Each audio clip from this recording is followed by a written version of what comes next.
Hello friends. तो आज हम डिस्कस करने वाले हैं capital gain in case of conversion of sole proprietorship to company. तो फ्रेंड्स क्या होता है, जब भी हम कोई अपना बिजनेस स्टार्ट करते हैं तो हमारा बिजनेस बहुत ही स्मॉल स्केल पे होता है और तो बहुत सारे लोग उसे सोल प्रोप्राइटरशिप के फॉर्म में स्टार्ट करते हैं। पर जैसे कि हमारा बिजनेस एक्सपेंड होने लगता है तो ड्यू टू वेरियस रीजंस हमें अपने बिजनेस को कंपनी फॉर्म में कन्वर्ट कराना पड़ता है।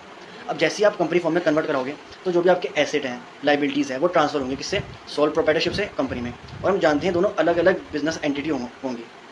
अब यहाँ पे क्वेश्चन ये आता है कि यहाँ पे कोई कैपिटल गेन राइज होगा या नहीं, बिकॉज यहाँ पे ट्रांसफर ऑफ एसेट तो हुआ है सोल प्रोप्राइटरशिप से कंपनी में, तो यहाँ पे कोई कैपिटल गेन आना चाहिए या नहीं।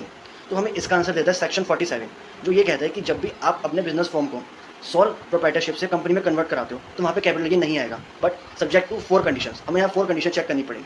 अगर ये 4 कंडीशन पूरी हुई तो कैपिटल गेन नहीं आएगा, बट अगर इनमें से कोई भी कंडीशन पूरी नहीं हुई तो वहाँ पे कैपिटल गेन आएगा।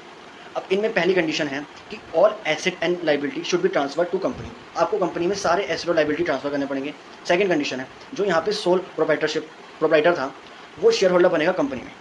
और तीसरी कंडीशन है कि जो उसकी शेयर होल्डिंग है किसकी, सोल प्रोप्राइटरशिप की, इन द कंपनी, वो रहेगी at least 50% for 5 years from the date of conversion.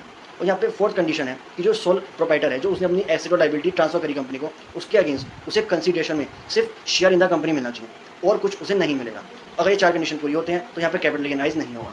तो ऐसे ही और इन्फॉर्मेटिव कंटेंट के लिए मुझे फॉलो करो, शेयर करो, एंड थैंक्स फॉर वॉचिंग।